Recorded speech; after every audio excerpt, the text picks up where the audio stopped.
Assalamualaikum warahmatullahi wabarakatuh. Alhamdulillahilladzi tafarrada bihayatihi. Alhamdulillahilladzi tafarrada bibaqaihi.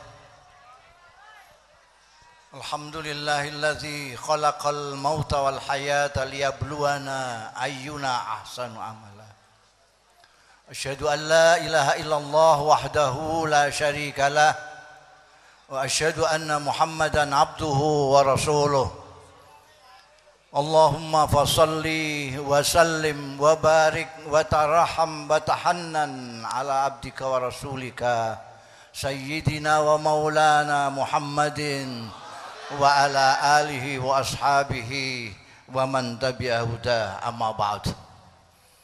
Hadaratil afadil sadatil ulama wal habaib al a'izza wa fil muqaddimah sahibul fadilah wal karamah sayyidi syekh al profesor al doktor Quraisy Shihab Dima Izzo wal habib syekh bin Abdul Qadir As-Saqqaf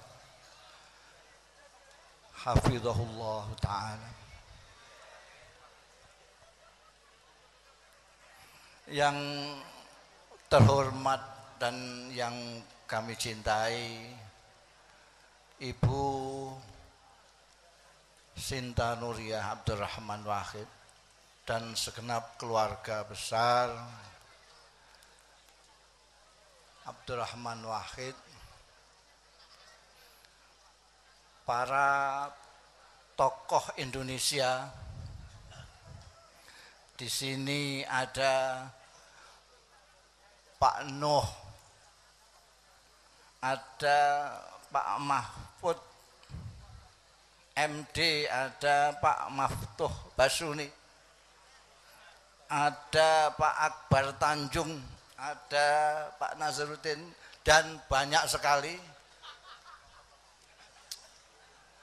Yang terhormat dan yang mulia para tamu-tamu dari luar negeri, ada yang dari Amerika, ada yang Australia, ada saya lihat itu ada Holland Taylor, ada Profesor Michio Nakamura dari Jepang, para tokoh agama,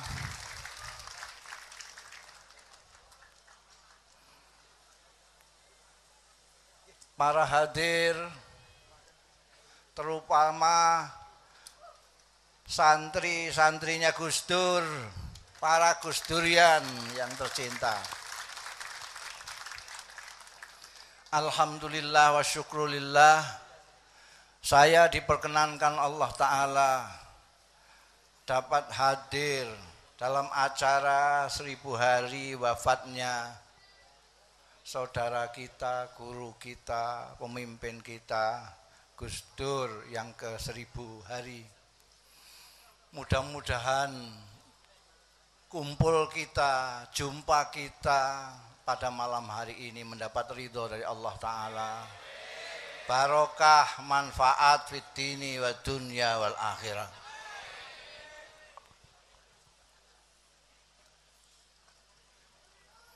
Ini orang kok banyaknya begini, ini orang semua pada yang tidak orang.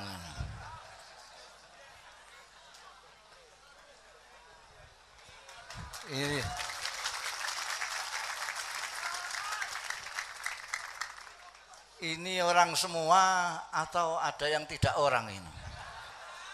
Jangan-jangan ada yang sirullah. Ada Kiai Husain, mana Kiai Husain? Saya, entah saya sendiri entah orang banyak, memperhatikan itu orang kayak Gus Dur ini cuma satu. Cuma satu. Sudah meninggal 1000 hari. Masih orang itu luar biasa perhatiannya dan simpatinya pada keluarga.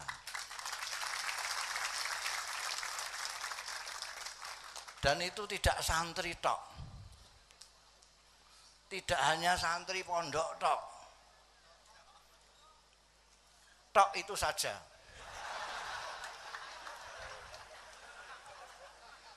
Tidak hanya kalangan kiai, tidak kalangan priayi, kalangan intelektual, kalangan apa saja, ini baru sekali ini, manusia satu ini di Indonesia. Kalau ada yang lain siapa coba? Gus Dur, Abdul Rahman Wahid.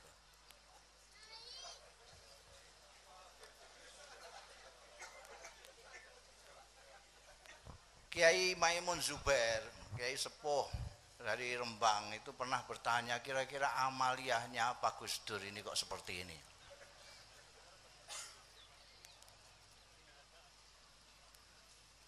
Waktu itu saya spontan menjawab, orang-orang menyintai Gus Dur karena Gus Dur menyintai orang-orang.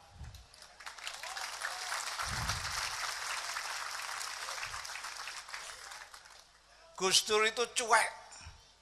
Sampean mau senang, mau tidak senang sama beliau, mau sampean menyintai atau mencaci maki, Gus Dur tetap menyintai Anda. Gus Dur tidak punya musuh. Kalau beliau marah karena cinta. Kok sampean tahu? Saya tahu karena saya teman sepetiduran dengan beliau. Saya dengan Gus Dur itu sama persis. Kurangnya saya satu, kurang berani. Gus Dur kelebihannya dari saya adalah beraninya itu. Saya itu ya cocok pikirannya beliau itu. Tapi kalau melawan arus saya tidak berani. Kalau Gus Dur tidak peduli, kalau benar dia maju terus. Dia tidak peduli dipandang jelek oleh orang. Karena yang terpenting bagi dia dipandang baik oleh Allah Subhanahu wa Ta'ala.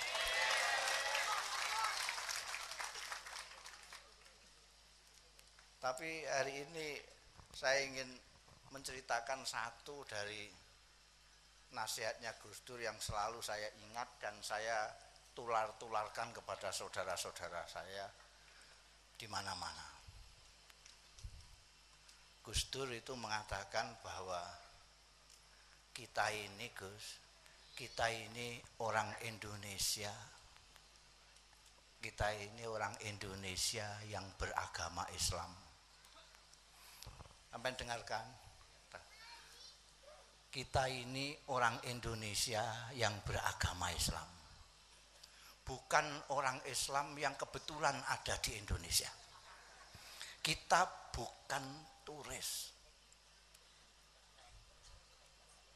Kalau beliau itu kan ngerti bangsa, paham nasionalis, marxis segala macam. Kalau Gus Dur itu saya kan nggak tahu. Saya bilang, loh Gus ya tentu saja toh Gus, kita memang orang Indonesia. Iya, kita lain dengan misalnya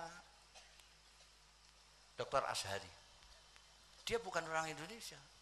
Jadi kalau Indonesia rusak ya nggak peduli dia. M-Top bukan orang Indonesia. Lah kalau ada orang Indonesia kok merusak Indonesia, itu yang nggak masuk akal kita.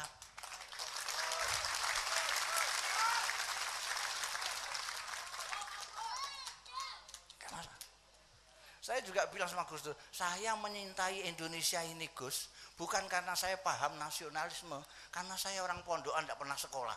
Isme-isme itu tidak paham saya. Saya menyintai Indonesia karena Indonesia ini tumpah darahku. Karena Indonesia ini tempat lahirku, karena Indonesia ini tanah airku. Titik. Jadi kalau sedikit-sedikit kok orang NU, orang pesantren kok diajak ngomong soal kebangsaan itu keliru itu. Loh, bangsa Indonesia kok diajak ngomong bangsa Indonesia itu gimana? Itu orang-orang asing yang kebetulan di Indonesia itu aja ajak bicara soal kebangsaan. Kalau orang pesantren, orang NU itu memang dari awal itu merasa bahwa kita ini orang Indonesia. Jadi berpikir keislaman dan keindonesiaan jadi satu. Bahkan Gus Dur melebihi itu. Kan kita sering mendengar ada ukhuwah Nahdiyah, ada lagi ukhuwah Islamiyah, ada ukhuwah Watoniyah, ada ukhuwah Basyariyah. Kita ini baru sampai ukhuwah Nahdiyah saja masih sulitnya setengah mati. Saya nggak mudeng. Apalagi kalau Nahdiyah saja belum bisa, apalagi ukhuwah Islamiyah. Kalau ukhuwah Islamiyah saja belum bisa, bagaimana ukhuwah Watoniyah? Kalau ukhuwah Watoniyah saja belum bisa, bagaimana ukhuwah Basyariyah? Persaudaraan kemanusiaan. Memang ini tadi kalau seandainya Kiai Haji Profesor Dr. Quraish Shihab ini dia berwenang untuk mengeluarkan sertifikasi kiai.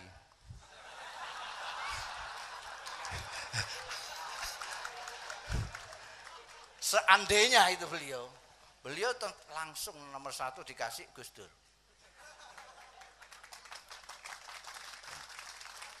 Beliau berdasarkan kajian-kajian ilmiah, karena beliau memang profesor, doktor di samping Kiai Haji. Kalau saya kan doktornya aja dokter honornya kaos.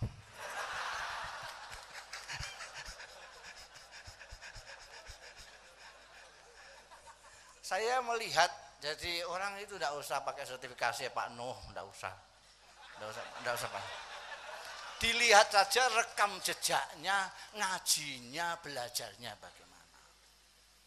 Kalau 3 bulan lalu ustadz dan kiai, ya sudah tidak usah dikasih sertifikat lah itu. Sekarang ini banyak orang yang keburu terkenal sebagai kiai, keburu terkenal dengan ustadz, sehingga tidak sempat belajar, tidak sempat ngaji karena sudah keburu terkenal. Kalau ini mendingan lah, ini mendingan. Nur Muhammad ini mendingan dia. Rekam jejaknya dia mondok pernah, paling tidak diajar kiainya sendiri, ayahnya sendiri kiai besar.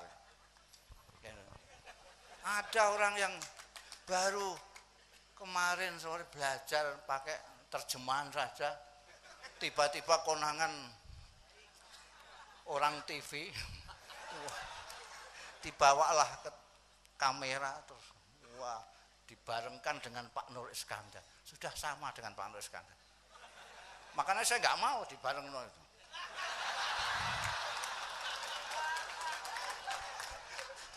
Saya yang jatuh ini, saya ngajinya kemana-mana.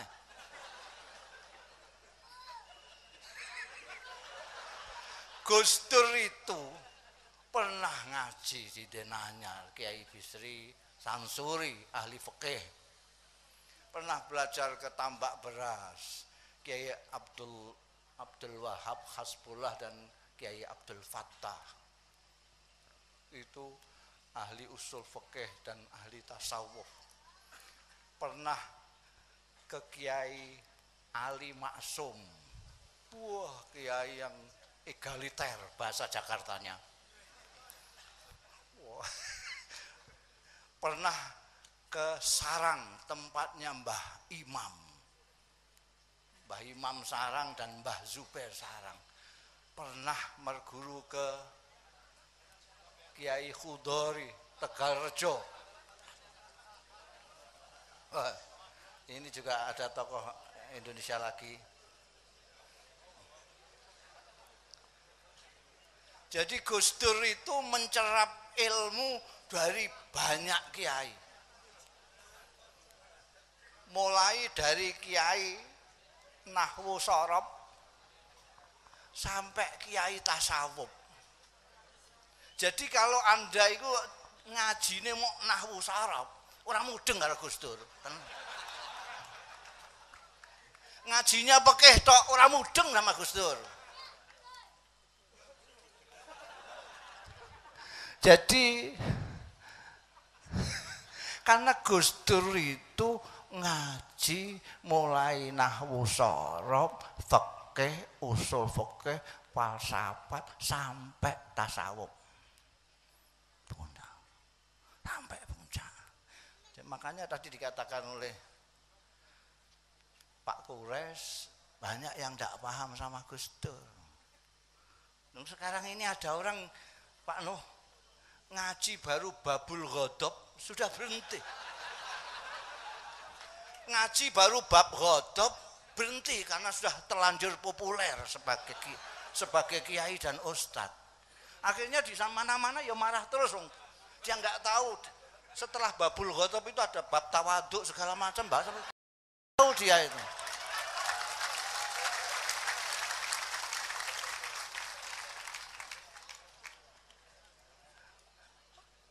Makanya ciri-cirinya ini ngomong cirinya daripada sertifikasi. Lebih baik lihat ciri-cirinya saja. Kalau orang itu kagetan, ada film nggak cocok kaget, ada Lady Gaga datang kaget. Orang yang kagetan itu nggak sempat meneruskan pengajiannya karena terlanjur terkenal. Makanya sampean jangan terkenal dulu lah. Ngaji dulu, nanti baru terkenal.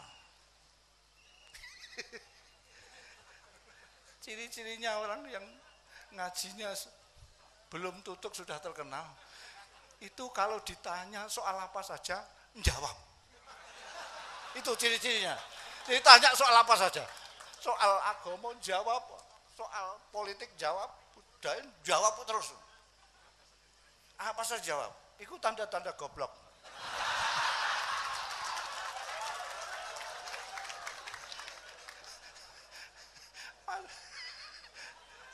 Kalau Gus Dur tidak kagetan sama sekali, nggak kagetan. Ada apa-apa nggak kaget. Nggak ada yang membuat Gus Dur kaget, nggak ada.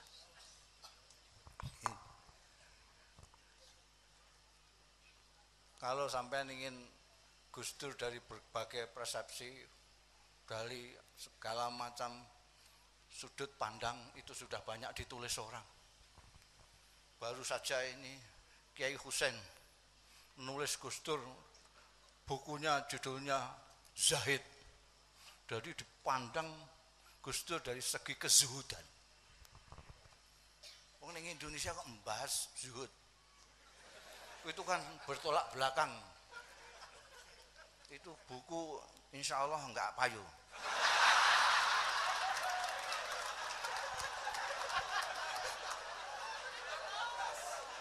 Di Indonesia kok bahas zuhud?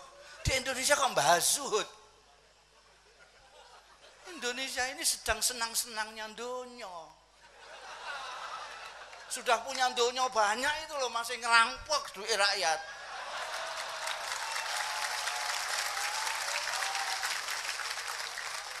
Lah kok didoli zuhud? Wa ma adraka ma zuhud.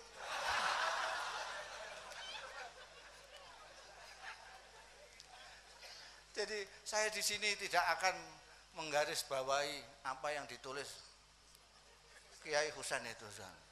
Soalnya sampean nanti yang nggak kuat. Carilah yang sampean kuat saja dari Gus Dur itu. Jadi ada tulisan tentang Gus Dur sebagai negarawan. Ada Gus Dur sebagai manusia, Gus Dur sebagai orang tokoh pluralisme, karena toh Gus Dur tentang macam-macam lah itu. Itu sampean cari aja yang kira-kira sampean bisa niru mana. Jangan yang zuhud ini.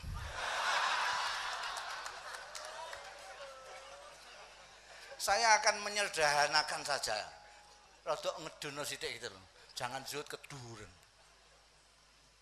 Wong Gus Dur itu gimana sampean bayangkan ini. Mulai jadi gelandangan. Dulu Gus Dur itu gelandangan di sini. Saya tahu karena saya juga gelandangan. Kalau saya ke Jakarta mesti ke tempat beliau. Itu masih ngontrak ini. Wah, enggak karu-karuan. Asal ke sini pindah lagi, asal ke sini pindah lagi. Wah, kok kayak kucing dong.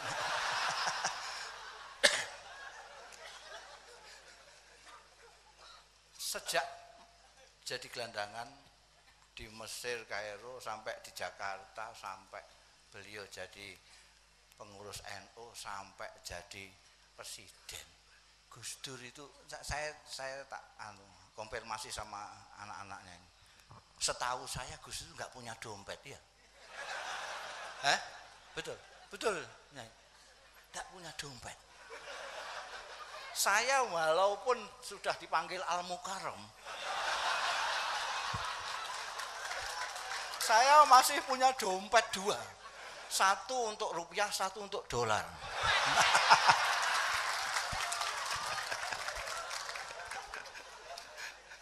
Loh, itu sediaan kalau ketemu orang Jakarta yang duit dolar-dolar tok itu kan ya. Enggak punya dompet. Di RSCM di rumah sakit itu kepengen bakso, utang duit Elisa diri saya. Ya Allah, nangis aku.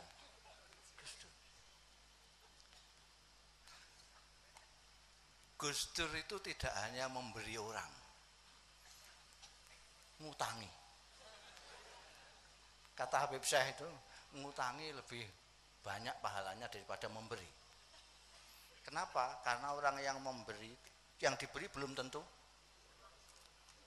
butuh, membutuhkan. Tapi kalau yang sampai ke wetu utang, itu sudah butuh sekali. Lah Gus Dur di atas itu. Gus Dur kan sering diapusi orang, ditipu orang gitu. Yang nipu ini mengira Gus Dur tidak tahu. Padahal Gus Dur tahu. Saya bilang, Gus, itu karuan nipu sampean kok sampean kasih terus saja. Loh, sampean enggak eling. Itu ngutangi saja. Itu ganjarannya lebih banyak daripada memberi. Apalagi kok sudah sampai ngapusi.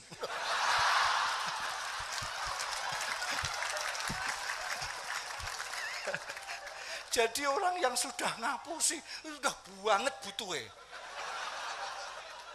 Dalam bahasa Arabnya fakir. Orang yang banget butuhnya namanya fakir. Yang kaya sekali namanya ghani. Karena itu Allah Al-Ghaniyul Hamid. Tuhan itu tidak membutuhkan apa-apa, kaya. Yang membutuhkan adalah nahnu fuqara. Kita yang membutuhkan. Lah kita ini membutuhkannya itu macam-macam. Ada yang sampai utang, ada yang sampai nipu. Kalau sudah sampai nipu, itu sudah fakirnya sudah kenemenan itu. Dan apa namanya? Ternyata di Indonesia ini banyak sekali yang fakir seperti itu. Fakir. Jangan-jangan karena kita tidak pernah ndonga minta sugih. Fakir. Itu fakir. Fakir. Gus Dur itu kaya sekali. Enggak punya dompet tapi kaya. Kenapa? Karena enggak butuh. Sampean punya macam-macam tapi masih butuh korupsi, sampean fakir.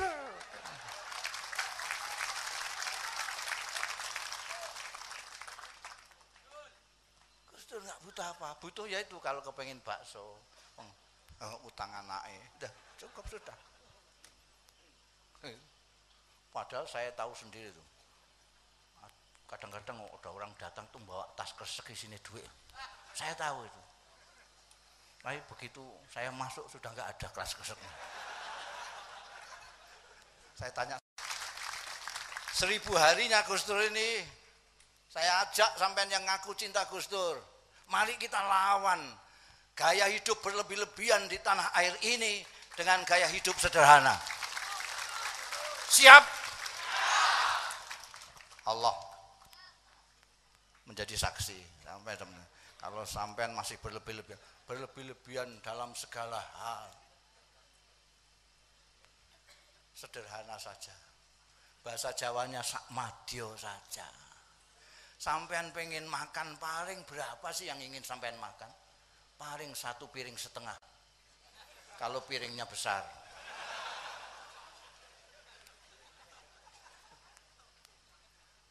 berpakaian. Apa saja mari kita berpikir sederhana, jangan berlebih-lebihan. Termasuk di dalam beragama. Saya ulangi, termasuk di dalam beragama. Di sini ada tokoh-tokoh agama, ada Kiai Maftuh Basuni. Kiai betul itu. Tapi karena lama jadi menteri jadi enggak ketutupan kiai ini. Sampai pondoknya enggak payu gara-gara ini. Iya, ditinggal jadi menteri terus. Pada waktu Gus Dur beliau jadi menteri negara, Menseknek. Pada waktu pernah menteri agama, macam-macam lah pokoknya. Ini ada Profesor Dr. Kiai Quraisy Shihab. Ada kiai-kiai banyak. Jadi kalau saya ngomong kok keliru, mereka diam saja. Mereka yang berdosa.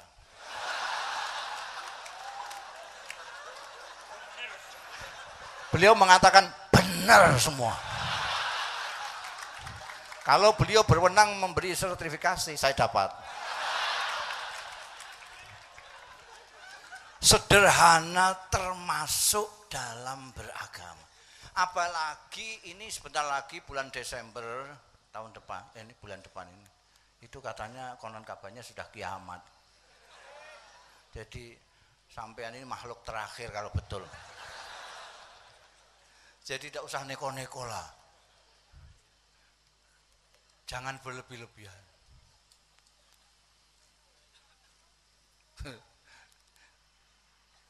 Saya itu Pak, pernah ada yang datang ke tempat saya itu minta restu akan membongkar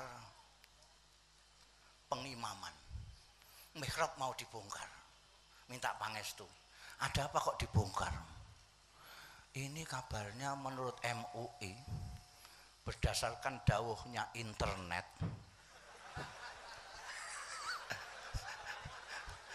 Sekarang ini kiblat itu menceng ke sana.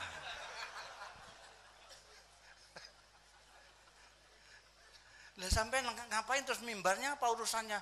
Mihrabnya mau digempur, ya dihadapkan ke sana. Loh kok geblek temen kamu? Loh itu sajadahnya diginikan kan bisa.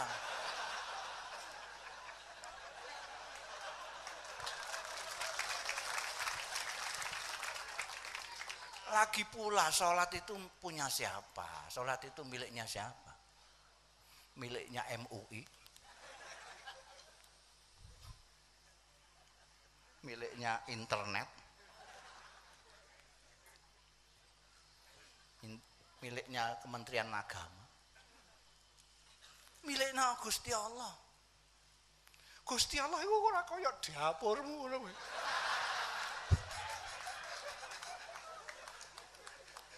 Dia orang itu mengira dia Gusti Allah itu seperti dia.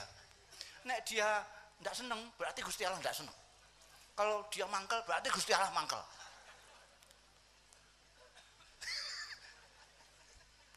Jadi salat itu miliknya Gusti Allah. Mongina salati wa nusuki wa mahyaya wa mamati lillahi rabbil alamin kok. Bukan milik MUI, bukan milik internet. Ya Gusti Allah. Gusti Allah itu syakur. Syakur itu aku gak ngerti bahasa Indonesianya. Tapi bahasa agak Jawanya bisa. Moho nrimake. Iya, apa syakur itu apa? Bahasa. Ya. Kalau saya maha menerima. Jadi mohon nrimake itu tidak seperti kita lah. Kita itu kalau salah sedikit tempeleng, salah sedikit tempeleng.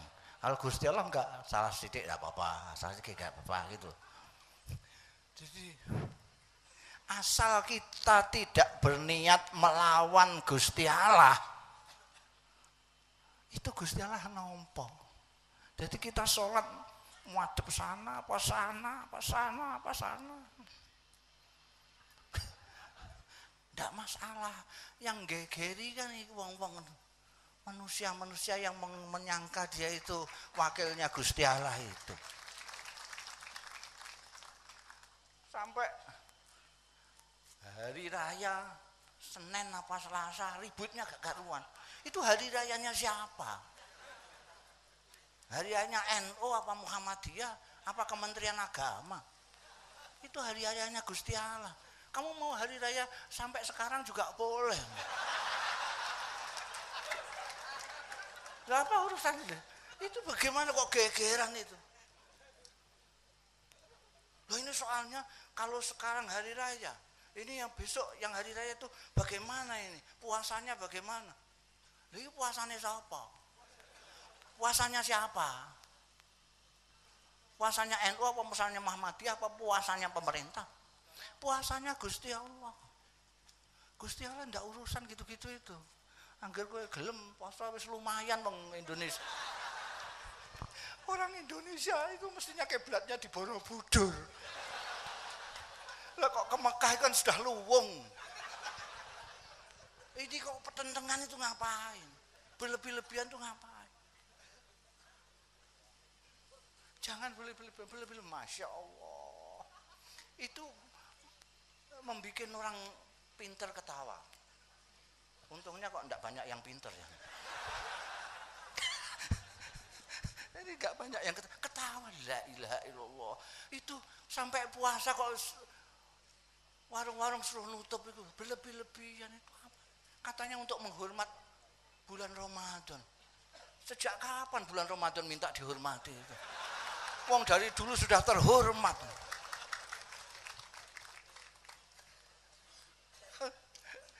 Saya pernah ditanya wartawan, itu bagaimana Pak Gus Musun? Kalau saya lebih baik dibuka semua warung-warung itu. Supaya ketahuan orang-orang ini kuat puasa apa enggak.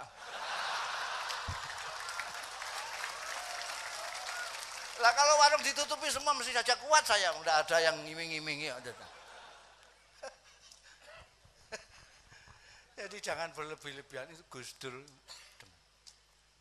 Maka Gus Dur itu awet, konsisten dalam berpikir, konsisten dalam perjuangan, karena beliau tidak berlebih-lebihan. Coba kalau ngotot ya, wah nggak sampai, udah, nggak ngotot. Kalau sampean mau bisa konsisten, mau istiqomah, mau adil, sederhana itu kuncinya, tengah-tengah, jangan berlebih-lebihan. Nanti Anda melihat manusia jadi manusia, melihat orang jadi orang.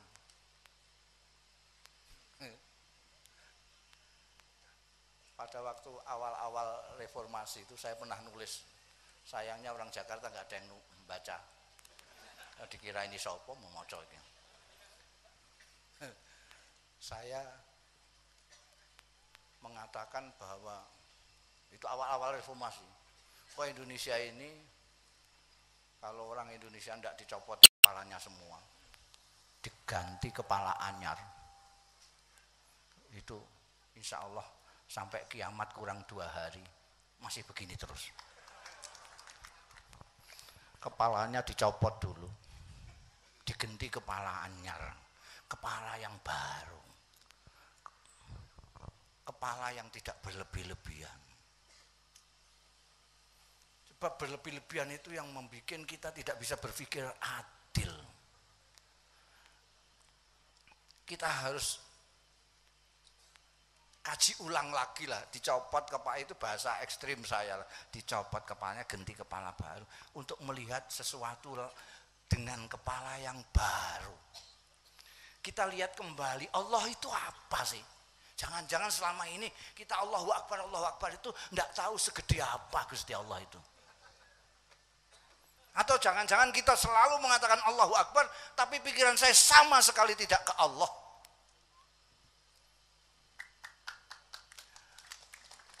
Mari kita kepala kita ganti dan kita pikir lagi, Gusti Allah itu siapa? Kok sampai ada yang mau membela nih Gusti Allah mati-matian seperti itu? Apa Gusti Allah itu sangat lemah begitu? Gusti Allah itu loyo gitu kok kamu membela nih. Menyitas kamu saja.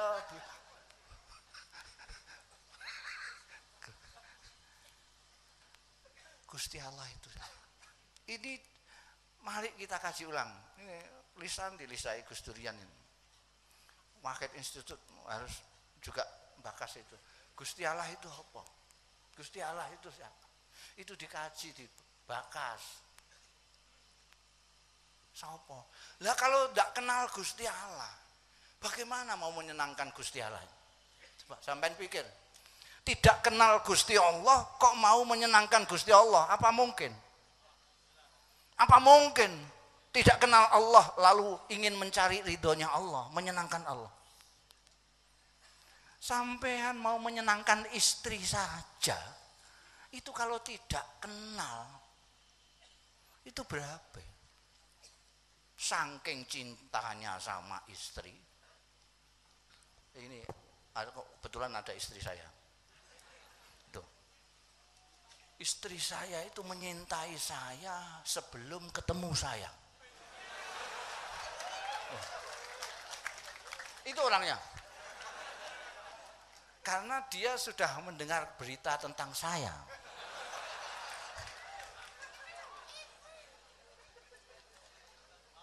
Begitu saya surati, tambah kelepek-kelepek. Saksinya ini kakaknya. Karena dia cinta dengan saya, tapi belum sampai anu lah, hanya surat-suratan tok lah, zaman kuno itu. Tidak sampai boncengan kayak zaman sekarang. Hanya surat-suratan, saya di Mesir, dia di Jogja. Surat-suratan. Tapi dia sudah membaca tulisan saya dalam surat itu. Sudah. Karena cintanya pada saya, jadi ketika omah-omah itu apa bahasa Indonesia ini omah-omah? Hah? Berumah tangga pertama kali itu, dia sengaja membikinkan apa itu masakan yang luar biasa, opor tau ya, opor itu, padahal yang makan cuma saya dengan dia, itu kelapanya sampai 2. Dan bayangkan itu buketnya kayak apa, ayam kampung kelapanya 2 dimasak opor. Saya cuma ngicipi 1 sendok sudah selesai. Nangis dia. Nangis wadul mertuanya. Mertuanya ibu saya, mertuanya itu. Oh ini saya masakkan opor. Kelapanya 2, Bu. Saya parut sendiri.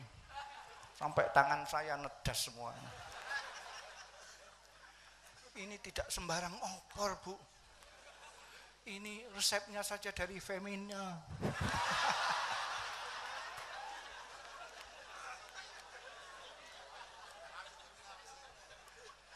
Lah ibu saya diwaduli gitu ketawa lah, kamu ini ndak tanya-tanya dulu. Mustafa itu paling ndak suka dengan masakan yang ada santannya. Kalau kamu sambelkan jeruk gitu saja 1 wakul entek. Dicoba dia sambelno jeruk. Ternyata betul saya makannya banyak. Itu ngantek sekarang itu masakan itu sambel jeruk tok.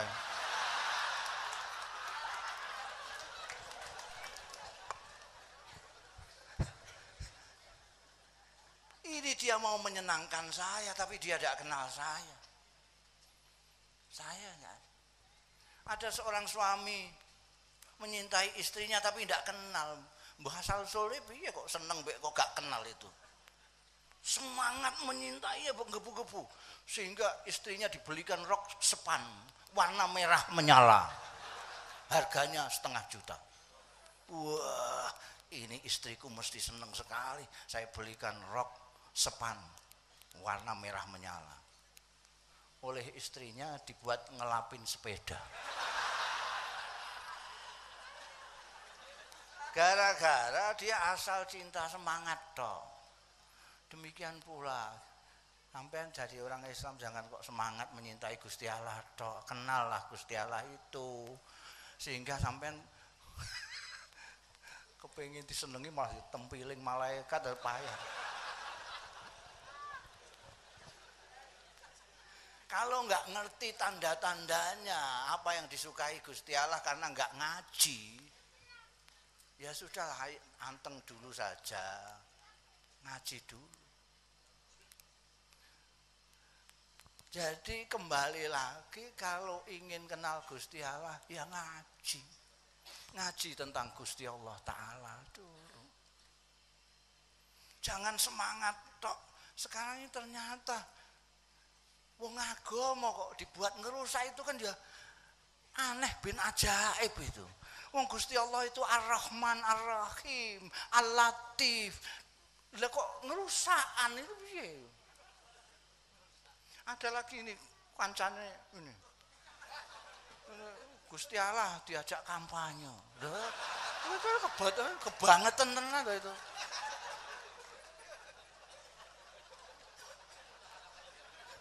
Kurang ajaran nemen banget.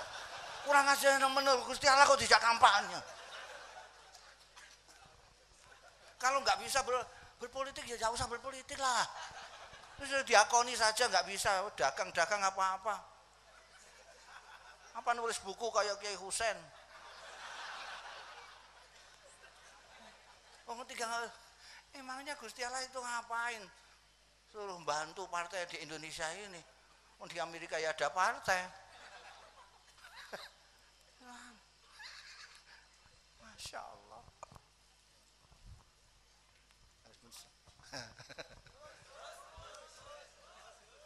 Ini nanti selawatan lagi, jangan.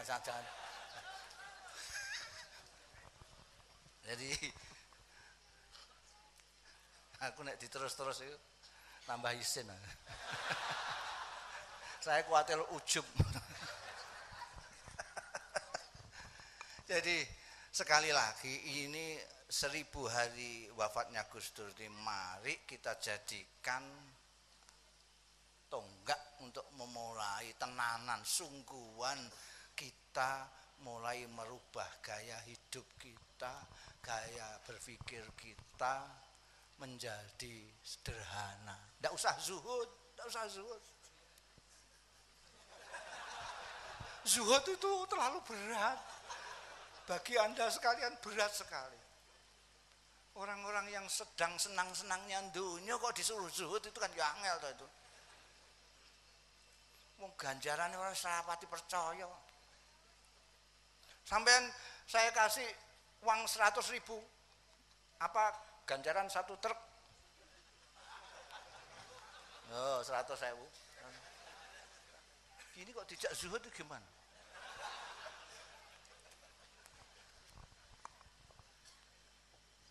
Ya itu yang saya katakan, saya itu kalah dengan Gus Dur, kalah berani.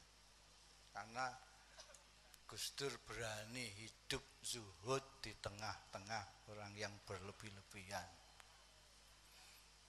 Beliau berani jujur di tengah ketidakjujuran. Beliau berani membelani orang yang lemah, sementara orang yang gagah-gagah tidak berani. Gus Dur sendirian, karena sendirian Gusti Allah sayang, biar sama ikut aku aja, dipanggil lah kehadiratnya. Nah, kita ini sekarang yang cari gantinya. Ini di sini ada tokoh-tokoh agama banyak sekali.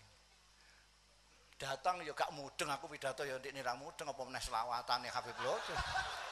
Tambah ra mudeng. Tapi itu maknanya mereka menghormati Gus Dur. Mereka merasa selama ini dibelani Gus Dur. Sekarang sampean yang ngaku Gus Durian, berani enggak sampean meneruskan perjuangannya Gus Dur? Membelani mereka-mereka yang lemah. Berani sampean? Jangan ngomong berani tapi pakai otak dan hati, pakai ngilmu. Jangan berani-berani tok engko terus ngerusak. Kalau berani ngerusak itu aku iso. Nusron iso.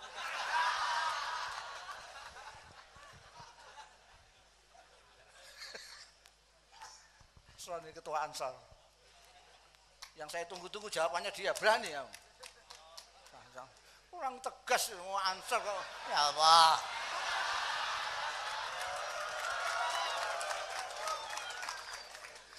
Mereka itu sangat menyesali kepergian Gus Dur. Bukan kepergian, kepulangan Gus Dur. Gus Dur tidak pergi, Gus Dur pulang bentar. Mereka ini merasa tidak ada yang belain sekarang ini. Dulu Gus Dur yang di depan itu. Dicaci maki ya Gus Dur. Kita guyu-guyu. Hidup Gus Dur, hidup Gus Dur. Enggak ada Gus Dur enggak berani. Kere.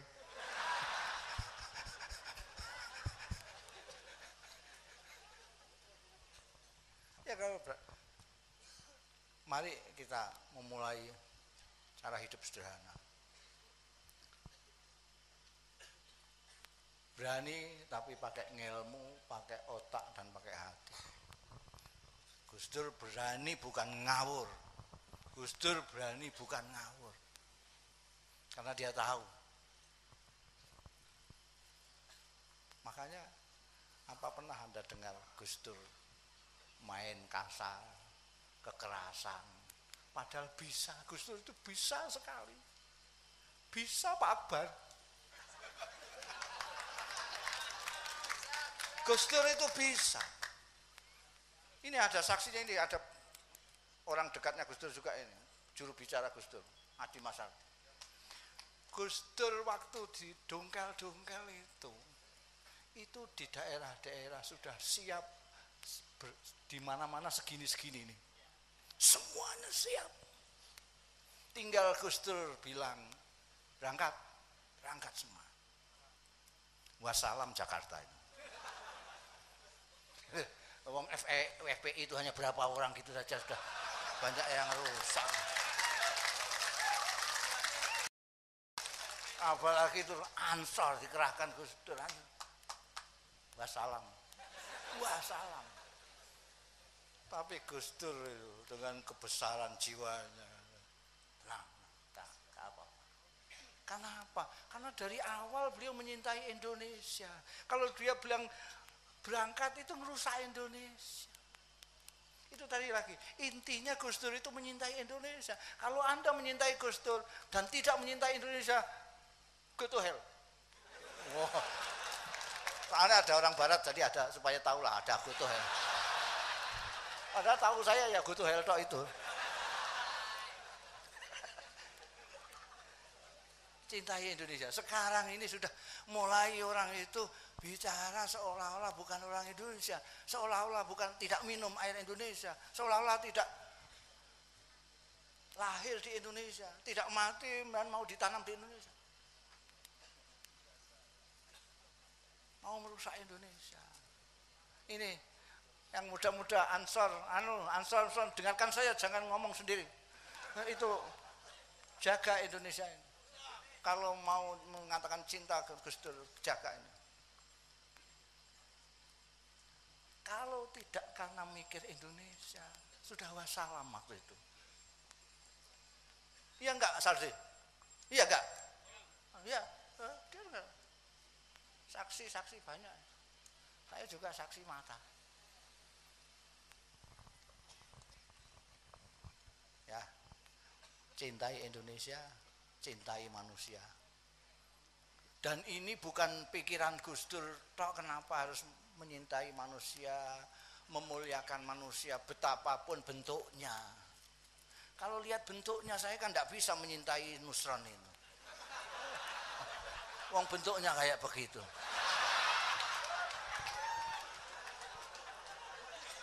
Tapi harus menyintai dia saya itu. Bukan hanya karena saya itu menyintai Gus Dur, tapi karena Allah sendiri berfirman, dan itu yang dipegangi Gus Dur. Allah sendiri memuliakan manusia. Walaqad karramna bani Adam. Bani Adam itu manusia, anak cucunya Adam itu manusia. Manusia kayak apapun rupanya itu manusia. Karena itu Gus Dur menyintai dan memuliakan manusia siapapun dia. Wassalamualaikum warahmatullahi wabarakatuh.